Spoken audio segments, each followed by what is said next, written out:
Assalamualaikum warahmatullahi wabarakatuh. Selamat pagi anak-anak. Nah, apa kabarnya hari ini? Semoga sehat selalu ya. Nah, sebelum belajar, sudah berdoa semuanya? Nah, kalau ada yang belum, berdoa terlebih dahulu ya. Hari ini kita akan belajar tema 1 hidup rukun, subtema 1 hidup rukun di rumah. Nah, sekarang kita mulai saja ya belajarnya. Nah, ada yang sudah tahu apa itu hidup rukun? Ya, hidup rukun adalah saling menghormati dan menyayangi antar sesama manusia. Nah, jika hidup rukun yang ada di rumah yang seperti apa ya? Hidup rukun di rumah yaitu sikap saling menghargai, menghormati, dan menyayangi antar anggota keluarga di rumah, baik kepada ayah, ibu, ataupun saudara. Nah, kira-kira contohnya itu apa saja hidup rukun yang ada di rumah? Contoh yang pertama, membantu mencuci piring. Nah, anak-anak pasti di rumah sudah sering membantu orang tua mencuci piring kan ya? Ya, pintar. Kemudian, contoh yang kedua, belajar bersama dengan kakak ataupun adik. Contoh yang ketiga yaitu rukun dengan ayah dan ibu. Nah, hidup rukun juga termasuk ke dalam sikap yang ada pada Pancasila. Nah, masih ingat dengan Pancasila? Isi silanya apa saja ya? Mari kita mengingatnya ya. Pancasila 1. Ketuhanan yang Maha Esa. 2. Kemanusiaan yang adil dan beradab. 3. Persatuan Indonesia. 4. Kerakyatan yang dipimpin oleh hikmat kebijaksanaan dalam permusyawaratan perwakilan. 5. Keadilan sosial bagi seluruh rakyat Indonesia. Nah, kita sudah mengingatnya kembali. Nah, kemudian Pancasila itu apa sih? Ada yang tahu? Nah, Pancasila terdiri dari kata panca yang berarti 5 dan kata sila yang berarti aturan atau dasar. Sehingga dapat dikatakan bahwa Pancasila adalah dasar negara. Yaitu Pancasila juga memiliki simbol yang ada pada Pancasila. Masih ingat simbolnya apa saja? Simbol pada Pancasila. Nah, pada sila pertama, simbolnya adalah bintang. Nah, sila kedua, simbolnya adalah rantai. Sila ketiga, simbolnya adalah pohon beringin. Sila keempat, simbolnya adalah kepala banteng. Nah, sementara untuk sila kelima, simbolnya adalah padi dan kapas. Contoh pengamalan Pancasila di rumah pada sila ke-1. Contohnya yaitu yang pertama, jika sebagai umat Islam harus melaksanakan sholat, boleh berjamaah di rumah ataupun di masjid ya. Nah, jika sebagai umat Hindu melaksanakan ibadahnya yaitu pemujaan. Nah, contoh yang ketiga, jika sebelum makan, kita harus berdoa terlebih dahulu. Nah, di sini contohnya Uni berdoa sebelum makan. Kemudian, Contoh pengamalan Pancasila pada sila kedua di rumah yaitu yang pertama, membagi makanan dengan kakak ataupun adik ya, baginya yang adil. Kemudian contoh yang kedua, membantu ibu menyapu. Contoh yang ketiga, menemani adik bermain. Contoh pengamalan Pancasila di rumah pada sila ketiga yang pertama adalah kerja bakti membersihkan rumah. Contoh yang kedua, belajar bersama ibu. Contoh yang ketiga, tidak berebut mainan dengan kakak ataupun adik ya. Contoh pengamalan Pancasila di rumah pada sila keempat. Nah, ini adalah keluarga Pak Haris sedang bermusyawarah. Nah, Pak Haris ini akan melaksanakan wisata bersama-sama keluarga. Nah, kemudian sebelum pergi, Pak Haris harus menentukan tujuan wisata yang akan dituju. Nah, cara menentukannya yaitu dengan memilih tempat yang akan dituju secara bersama-sama yang dinamakan bermusyawarah. Nah, kemudian berikutnya contoh pengamalan Pancasila di rumah pada sila kelima. Adil berbagi makanan di rumah. Nah, di rumah jika memiliki makanan, semuanya anggota keluarga mendapatkan makanan tersebut sama rata ya. Nah, kemudian setelah belajar contoh pengamalan Pancasila di rumah, kita akan belajar mengenai ungkapan. Nah, ada yang tahu apa itu ungkapan? Ya, ungkapan adalah gabungan kata yang dirangkai menjadi satu. Nah, tetapi gabungan kata tersebut memiliki arti yang berbeda dengan kata asalnya. Nah, kira-kira itu yang seperti apa ya? Mari kita lihat contoh berikut ini ya. Ungkapan pada percakapan di bawah ini. Udin, buku kakak banyak sekali. Mutiara, kakak memang senang membaca buku. Udin, wah, kakak memang pantas dijuluki kutu buku. Mutiara, ayo, kamu juga harus rajin membaca. Ini adalah buku cerita bagus. Judulnya Bintang Lapangan. Udin, ceritanya tentang apa, Kak? Mutiara, cerita tentang pemain sepak bola yang rendah hati, meskipun sudah terkenal. Udin, berarti dia tidak besar kepala ya, Kak? Terima kasih ya, Kak. Saya boleh meminjam buku kakak? Mutiara, sama-sama, Dik. Nah, setelah kita baca, terdapat gabungan kata yang berada pada kotak merah. Nah, yang berada pada kotak merah tersebut dinamakan ungkapan. Nah, ini sudah ada 4 contoh ungkapan. Kemudian, untuk mengetahui arti dari ungkapan tersebut, dari masing-masing ungkapan ini, mari Bu Guru jelaskan lebih lanjut ya.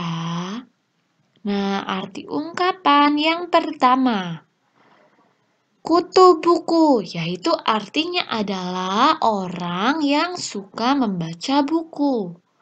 Kemudian, ungkapan selanjutnya, bintang lapangan, artinya adalah pemain terbaik. Kemudian contoh ungkapan selanjutnya memiliki arti, yaitu ungkapannya rendah hati, artinya orang yang tidak sombong. Kemudian contoh ungkapan selanjutnya yaitu besar kepala, artinya adalah orang yang sombong. Nah, besar kepala ini berkebalikan dengan rendah hati ya. Nah, sampai sini anak-anak sudah paham? Nah, setelah kita belajar ungkapan tadi, selanjutnya kita akan belajar mengenai membilang banyak benda. Nah, jika satu kelompok sama dengan 10-an, maka 50-an sama dengan 50 atau ditulisnya angka 5 dan 0.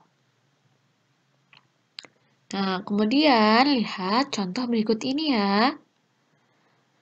Terdapat 50 buku yang sudah tersusun rapi, ditambah dengan 7 buah buku. Kemudian, sama dengan menjadi berapa? Ya, menjadi 57 buku. Sehingga jumlah seluruh buku ada berapa? Ya, ada 57. Banyak buku ada 57. Selanjutnya, belajar mengenai nilai tempat.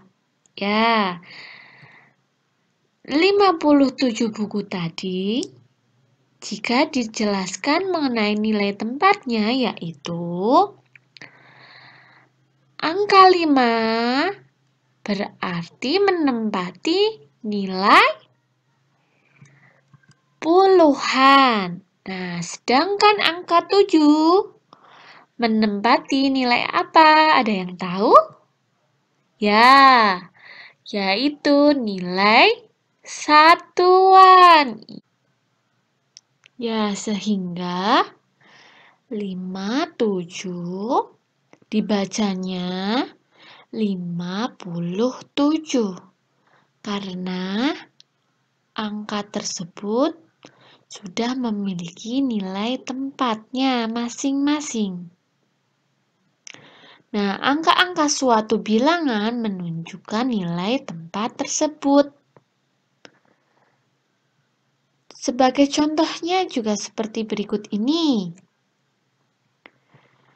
Terdapat 100 kubus ditambah 200 kubus. Ditambah lagi dengan 1 buah kubus. Nah, jumlahnya berapa ya? Ada yang tahu? Ya, jumlahnya menjadi 121. Nah, banyak kubusnya ada 121.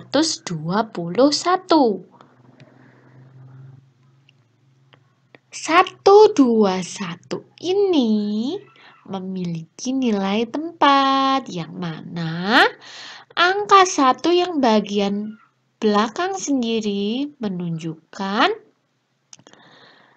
di tempat satuan.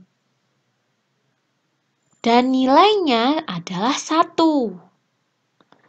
Kemudian angka 2 yang berada di tengah, angka 2 ini memiliki nilai tempatnya yaitu puluhan. Dan nilainya adalah 20. Sementara untuk angka 1 yang ada di bagian depan sendiri dinamakan memiliki nilai tempat ratusan.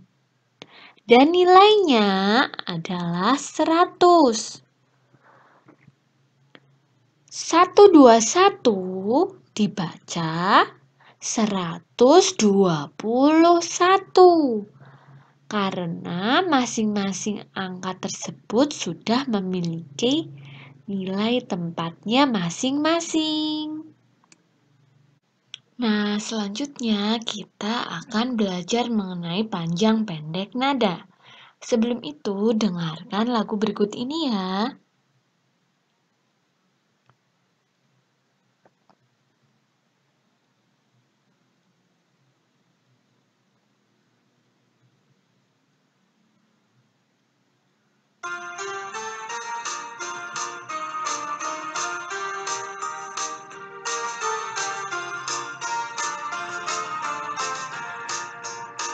Bukan yang congkak, bukan yang sombong, yang disayangi, handai dan tolan.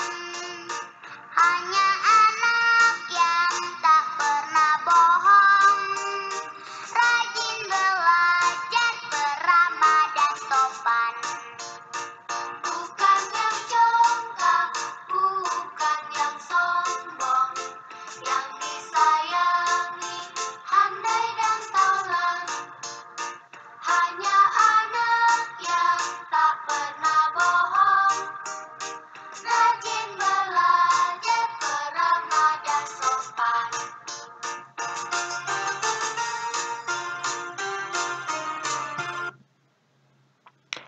Nah, tadi kita sudah mendengarkan lagu Peramah dan Sopan. Nah, selanjutnya Bu Guru akan menjelaskan mengenai lagu ini. Lagu tersebut berjudul Peramah dan Sopan, diciptakan oleh Pak Dal. Nah, lagu ini memiliki birama 2/4. Nah, berikut ini adalah lirik dari lagu yang tadi sudah kita dengarkan.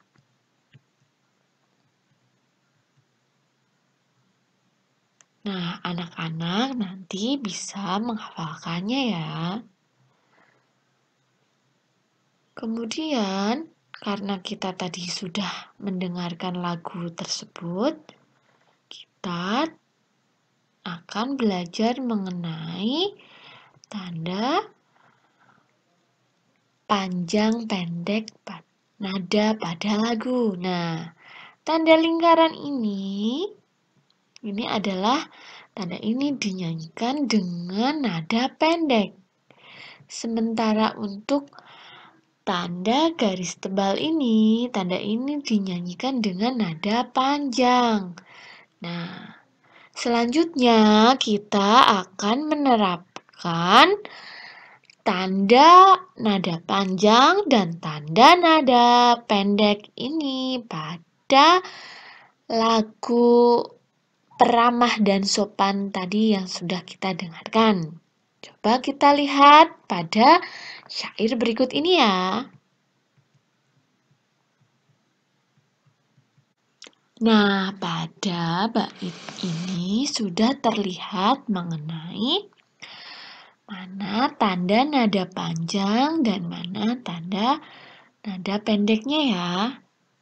Untuk bagian bait awal lagu, ini menggunakan nada pendek dengan ditunjukkan tanda lingkaran pada tiap-tiap baitnya. Nah, sementara pada bagian akhir lirik ini menggunakan nada panjang, yaitu karena ditunjukkan dengan tanda nada panjang, yaitu yang garis tebal ini. Nah, jadi kita sudah belajar mengenai nada panjang dan nada pendek yang ada pada lagu Peramah dan Sopan ya. Nah, jadi anak-anak sudah tahu. Untuk hari ini, belajarnya sampai materi ini dulu ya. Nanti dapat Bu Guru sambung lagi. Nah, terima kasih untuk anak-anak kelas 2 SD Muhammadiyah 1 dan 4 Banjarnegara yang sudah mendengarkan penjelasan dari Bu Guru ya. Terima kasih. Wassalamualaikum warahmatullahi wabarakatuh.